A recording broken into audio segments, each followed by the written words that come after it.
생존 우선순위 서바이벌 프라이어리티 2026년 7월 27일자를 진행하겠습니다.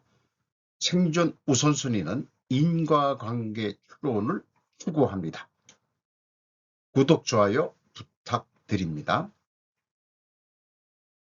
오늘의 편집 내용입니다.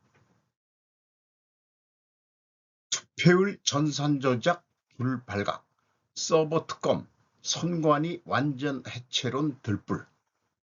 제가 추가 제목을 붙여봤습니다. 여야 모두 대안을 제시해야. 오승영 뉴데일리 7월 26일. 투표율 통계 조작 경기여 충청까지 발각. 전산 조작 드러나며 향후 대형 부실 가능성도. 선관위 특검 시작되면 전국 흐름 예측 불가. 여소도 우려. 어떤 짓 했을지 감도 안 온다.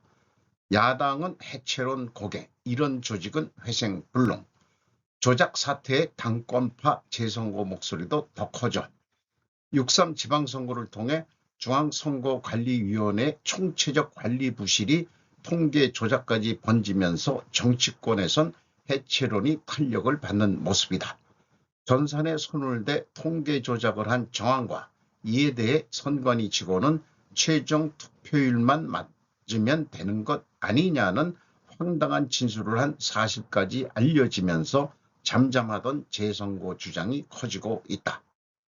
장동혁 국민의힘 대표는 이날 SNS를 통해 특별검사 도입을 촉구하며 빼앗긴 참정권을 되찾을 때까지 국민의 함성은 멈추지 않을 것이라고 밝혔다. 특검을 서둘러야 한다며 합동수사본부도 법원도 더 이상 믿을 수 없다고 말했다. 실제 선관위의 도덕적 해이는 과거부터 수차례 지적돼 왔다. 선거기간 선관위 직원들이 무더기 휴가를 냈던 점이 2022년 대선 선거 관리 부실을 빌미로 밝혀지기도 했다. 여기에 선관위의 가족끼리 짬짬이 채용을 하면서 가족회사라는 공분을 사섰다. 기존 해체에 준하는 개혁을 거론하던 정치권에서 선관위 무용론으로 기류가 옮겨가고 있다. 특히 선관위가 수차례 전산 조작이 없다고 말했던 점은 정치권의 분노에 불을 지피고 있다. 윤석열 전 대통령 탄핵 심판에서도 선관위 측의 이 같은 진술은 화제가 됐었다. 지난해 2월 윤 전 대통령 탄핵 심판에 증인으로 출석한 김영빈 전 중앙선거관리위원회 사무총장은 모의 해킹 환경을 구성한 것이고 실제 상황에선 데이터 조작이 불가능하다고 했다. 박 수석 대변인은 더 이상의 쇄신으로는 답이 없다. 선관위는 해체 수준의 개혁이 아니라 해체가 답이다. 민주주의는 거짓된 숫자 위에 설 수 없다. 고 말했다. 나경원 국민의힘 의원은 그동안 선관위의 총체적 부정부패를 지적할 때마다 음모론이나 매도하며 부정부패 선관위의 방패막이를 자처했던 세력이 누구인가라며 민주당은 특검 추천에서 완전히 손 떼야 한다. 이것이 주권을 도둑맞은 국민, 선관위 부정부패를 끊임없이 지적하고 투쟁해온 국민들에 대한 최소한의 사죄라고 말했다.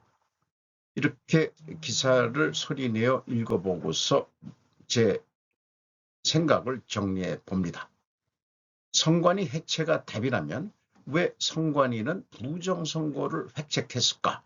원인을 찾아야 해결책이 나오는데 결과만 보고 선관위 해체만을 언급하는 수준일까? 선관위 해체가 답이라면 현재의 여야당 모두 존재가 부인될 수밖에 없다. 그리고 한국의 민주주의는 없어진 것이나 마찬가지다. 소급해서 현 대통령의 존재 가치도 없어져야 마땅한 것이다. 결론은 조선처럼 독재 왕정 국가가 답이란 것이냐. 전 윤통의 계엄 선포는 다시 설득력이 생긴다.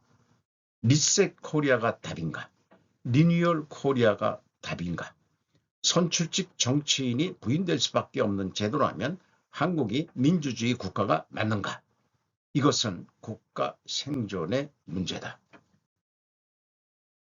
이가견은 초곡과 똘똘한 한 채, 보유세 올려도 수요 안 줄어. 김보연, 김유진 두 기자가 조선비즈 7월 26일 공급 부족 지역 양곡가부터 풀어야. 종합부동산세 계산식 및 현행 세율에 대해서 소개를 하고 있고요. 기본 산식은 공시가격에서 기본공제 빼가지고 공정시장 가액비율 60%를 적용해서 세율을 종합부동산세 세율을 적용한다. 그래서 뭐 한 채만 가지고 있는 사람은 이상 없겠지만 2주택 이하, 3주택 이상 해가지고 세율을 종합부동산세를 소개하고 있습니다. 그런데 지위제가 된 고가주택 세금 올려도 수요는 유지. 고가주택이 거주공간을 넘어 부와 사회적 지위를 드러내는 지위제가 된 만큼 보유세 인상만으로는 수요를 억제하기 어렵다는 분석도 나온다. 지위제는 상품의 본래 기능보다 소유 자체가 사회적 지위와 경제력을 나타내는 재화를 말한다. 희소성이 크기 때문에 가격이 올라도 수요가 쉽게 줄지 않는 특성이 있다. 그래서 전반적인 생각을 해보게 되는데요. 사유재산 대 공유재산이라는 대립각이 있을 것 같고요. 주식회사 대 협동조합이라는 대립각이 있을 것 같습니다. 주식회사는 1원 1표지만은 협동조합은 1인 1표고 아마 공기업도 1인 1표로 의사결정을 할 것 같아요. 뭐 상장된 회사는 어떨지 모르겠습니다만 공기업이 어쨌든 1인 1표면은 목소리가 큰 놈들이 이기게 되어 있습니다. 현 정권은 목소리가 큰 놈들이 이기려는 시스템으로 가려고 하는 것 같습니다. 삼성전자, SK그룹과 9,500억 달러 규모의 계약 체결로 한국이 AI 강국으로 부상했습니다. 맥스 A 체르니와 양희경, 로이터에서 7월 25일 글로벌 AI 리더들이 더 빠른 칩 부족을 메우고 더 발전된 시스템을 개발하기 위해 서두르면서 한국은 삼성전자, SK그룹, 미국 기술기업들이 참여하는 9,500억 달러 규모의 새로운 AI 이니셔티브를 발표했습니다.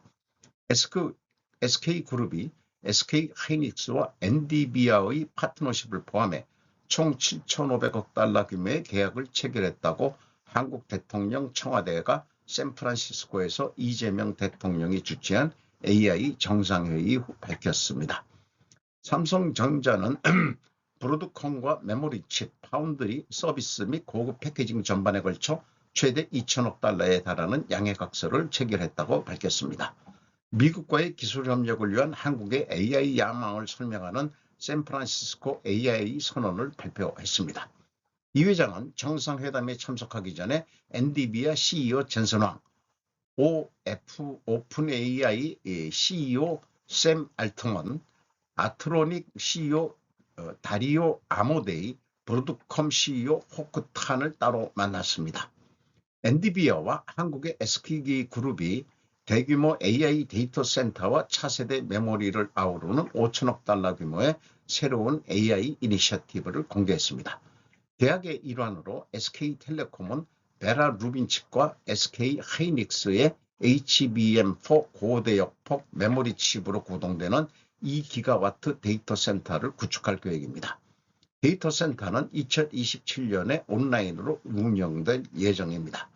AI는 엄청난 컴퓨팅 성능을 필요로 하며 SK가 챗GPT 제조업체에 직접 칩을 공급할 것을 요구했습니다.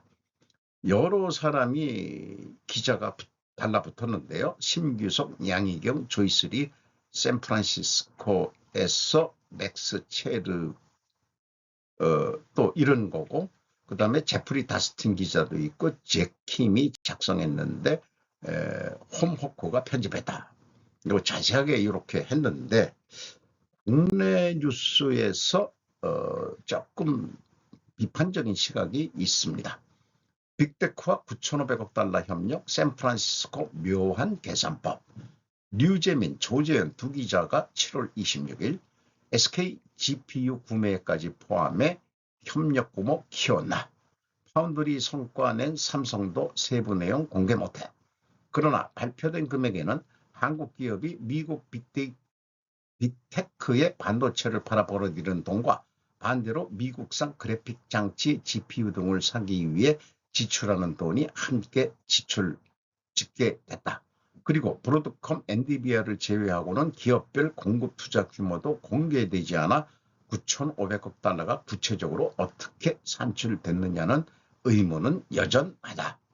24일 미국 샌프란시스코 더 램프 레스토랑에서 열린 글로벌 AI 리더 만찬에서 참석자들이 다 같이 건배를 하고 있다. 왼쪽부터 이해진 네이버 이사회 의장, 최태원 SK그룹 회장, 라니 오르카르 마이크로소프트 하드웨어 사장, 젠슨왕 엔비디아 CEO, 이재명 대통령, 혹한 브로드컴 CEO, 이재용 삼성전자 회장, 정의선 현대차그룹 회장, 엔비디아 네이버 주주 된다. 10억 달러 3자 배정 유상증자 참여. 국민일보 7월 27일. 엔비디아가 네이버와 글로벌 AI 팩토리 공동 구축 사업을 추진한다. 또 네이버 주식 4.5%를 취득해 네이버 주요 주주가 된다. 네이버는 27일 10억 달러 1조 4,808억 9,983만 8천 원 규모의 제3자 배정 유상증자를 결정했다고 공시했다. 신주 발행가는 20만 4,500원이며 발행 대상은 엔비디아다. 이번 증자로 엔비디아는 국민연금공단과 블랙록에 이어 3대 주주로 올라서게 된다. 네이버가 제3자 배정 유상증자에 나서는 것은 22년 만이며 지난 2008년 코스피 이전 상장 이후 처음이다. 유상증자로 조달된 자금은 전액 AI 팩토리 신규 사업에 투입된다. 애나 바닥치는데 오나 웃는다. 40조 벌어온 이 기업. KBS 뉴스 7월 27일. 엔화는 7월 21일 뉴욕 외환시장에서 달러당 163엔을 돌파했습니다. 1986년 12월 이후 약 40년 만의 최저치입니다. 이 탈동저와의 결정적 차이가 바로 기업입니다. 일본은 나라국 간 걱정에 통화가치가 밀리는데 우리는 기업들이 미국에서 벌어온 달러가 원화 가치를 떠받치고 있습니다. 정리하면은 환율 방어도 국격도 결국 기업이 만들어내고 있습니다. 나라가 어려울 때 묵묵히 달러를 벌어오는 기업들, 이들이 지금 대한민국을 먹여 살리고 있다는 사실 기억하셔야 되겠습니다. 달러 대 일본엔이 163.83엔으로 쭉 계속 그 환율이 상승되고 있고요. 일본 엔화 대 원화는 896원 64원이 되겠습니다. 100엔당 계속 내려가고 있는데 그 여름 휴가 때 제주도보다는 일본을 가면 돈이 좀 싸게 맥힐 것 같네요. 이란 전쟁 사상자 수 국방부가 조용히 회계를 변경하면서 600명 돌파. 제목만 보면은 사상자라면은 사람이 640명, 600명 죽었다는 거로 오해를 하게 될 것 같네요. 데이비스 윙크 CNN 7월 27일. 국방부는 국방 사상자 분석 시스템 DCAS는 또한 7월 7일부터 사망자와 부상자를 위한 새로운 추적 카테고리인 해외작전을 도입했습니다. 새로운 국방부 데이터와 에픽 프리 작전에 업데이트된 총합을 결합하면 미국이 2월 28일 이란에 대한 전쟁을 시작한 이후 18명의 군인이 사망하고 624명이 부상을 입었습니다. 부상자 수는 지난주 CNN이 관측한 이전 최고치인 482명에서 크게 증가한 수치입니다.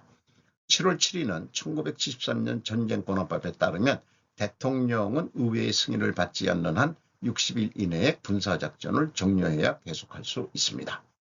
트럼프 행정부는 4월 이란과의 휴전이 분쟁 초기 기간인 5월 1일에 중단되었다고 주장했습니다. 이 사진은 미 육군 제1군 타일러 피안 중위와 미 육군 참모병장의 유해가 담긴 이송 케이스가 문을 닫자 문지기가 문을 닫았습니다. 마이클 엠마뉴엘 수못이 7월 22일 이란과의 전쟁에서 발생한 사망자들을 위한 전호망 이송 중 도보 공군 기지에 도착하고 있습니다. 아주 엄숙하게 이렇게 진행을 하죠. 닫는 문에 비친 그 문을 닫을 때까지 거수 경례를 하는 그림자가 덧붙여진 그런 순간을 사진을 찍었네요. 푸틴 카자흐스탄 제한 무시 침공 계속의 의혹 변함없이 7월 27일 아사히 신문입니다.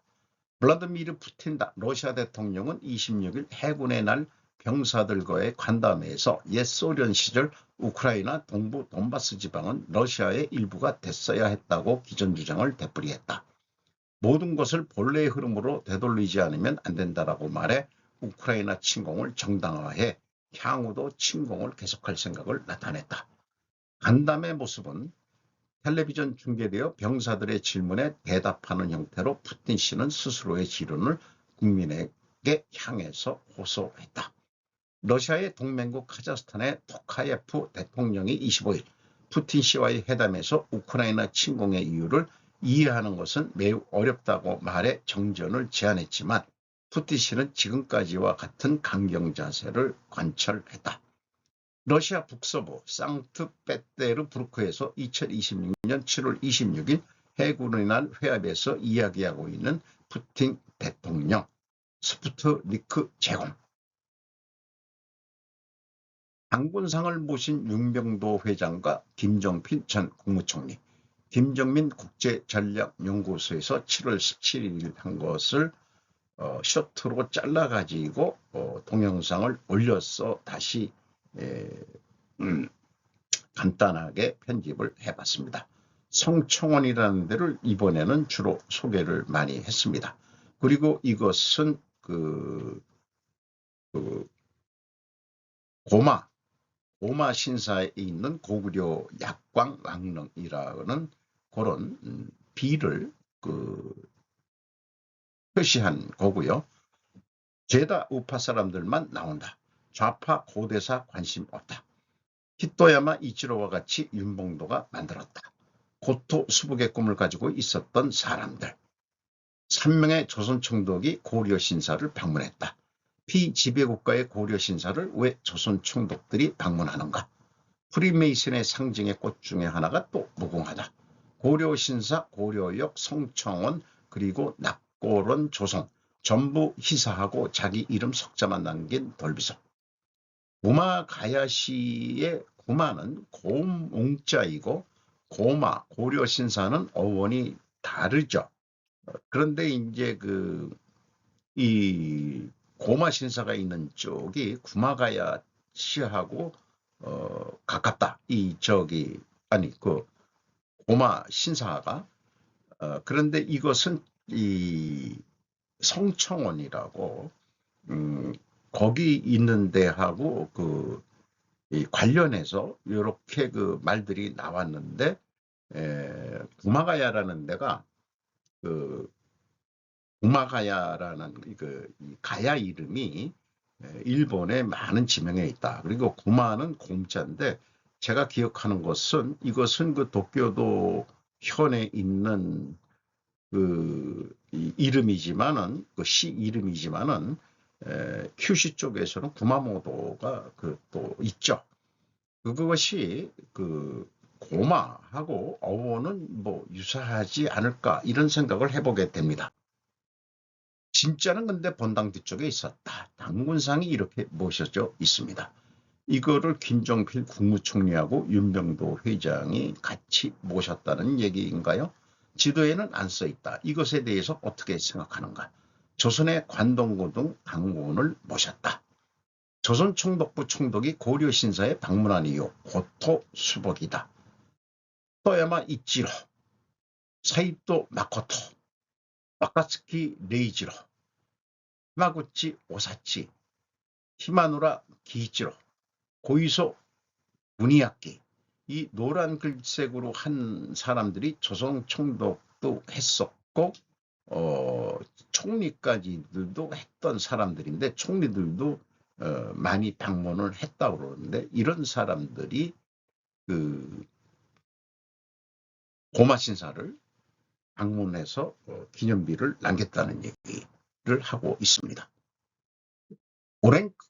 오랑캐 문자라 비난받던 한글이 600년 뒤 세계를 놀라게 한 이유, 리즌. 오랑캐 문자라 비난받았던 한글이 600년 뒤 세계를 놀라게 한 이유. 세종의 나라 김진명 작가가 소설로 2권을 냈다고 해가지고 인터뷰한 기사 내용입니다. 한글 창제는 혁명이다. 이 한글이나 세종을 가지고 한글을 가지고 소설을 쓰면은 뭐 별로 안 읽힐 것 같아도 도전을 했다. 이런 설명을 하고 있습니다. 철령이 사건으로 통해서 명나라와 싸워야 했던 이성계. 그러나 위화도 회군을 하죠. 조선은 명나라를 그때부터 머리에 이고 시작한 나라가 되고 이미 굳어진 사대주의 중국 쪽에 굽어있는 나라이다. 백성에게 지성을 주어야만 했다. 세종 입장에서는 그것은 목숨을 건 혁명이었다. 진짜 큰 힘은 독서이다. 문해력을 회복해야 한다. 근데 저는 더 나가서 저처럼 소리내어 읽어보시기 바랍니다.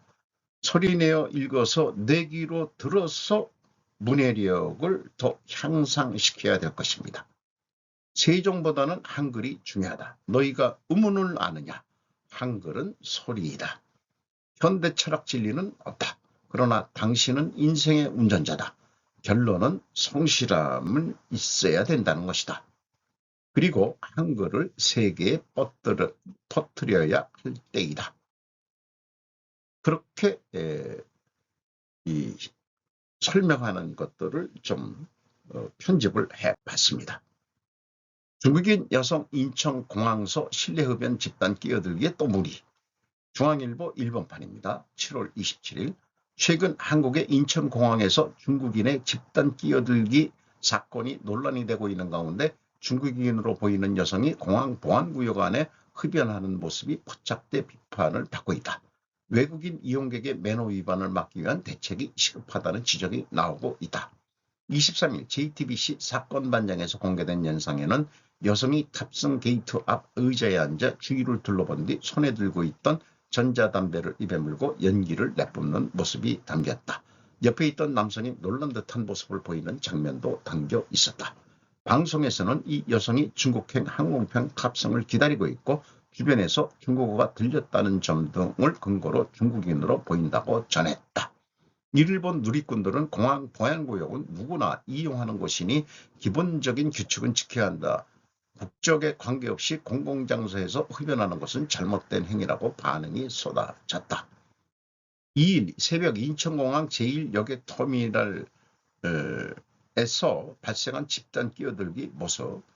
요것은 집단 끼어들기 전의 모습인지 어떤지 모르지만은 집단 이게 뭐 사진 가지고는 잘 모르겠습니다. 어쨌든 동영상을 2개의 사진을 비교를 했네요. 중국인들 반중 감정이 일으키는데 자기네들 스스로가 한국인이 반중 감정이 일어나도록 하고 있죠. 내가 어디 있는지 안다. 우크라이나 경고 김정은에 미칠까? 아까 히데키 데일리 NK 재팬 7월 27일 젤렌스키 우크라이나 대통령은 25일 연설에서 러시아 서부 보로네지주에서는 6월부터 북한 병사 3만 명 규모의 수용 준비가 진행되고 있으며 탄도미사일 발사대 추가 공여도 계획되어 있다고 주장했다. 병사 수 규모와 파병지 지명, 미사일 발사대 동향까지 굳이 언급한 것은 러시아와 북한이 무슨 일을 꾸미고 어디서 무엇을 하고 있는지 알고 있다는 메시지일 것이다. 올해 6월 러시아의 또 다른 긴밀한 동맹국인 벨라루스의 루카센코 대통령은 우크라이나 측으로부터 내가 어디에 있는지 안다. 내일 미사일과 무인기로 공격하겠다는 위협을 받고 젤렌스키에 대한 공개 사과에 내몰린 바 있다. 북한에 대한 비판은 어디까지나 국가 차원의 군사협력이나 파병의 파병을 문제 삼는 내용 위주일 뿐 개인에 대한 위협이나 응수를 하지는 않았다. 그렇다고 해도 전황에 따라서는 구도가 바뀔 가능성은 있다.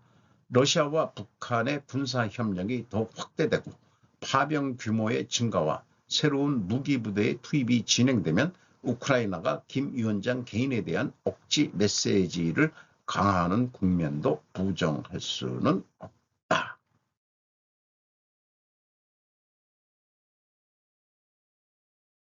오늘도 좋은 하루 되시기 바랍니다. 굿바이.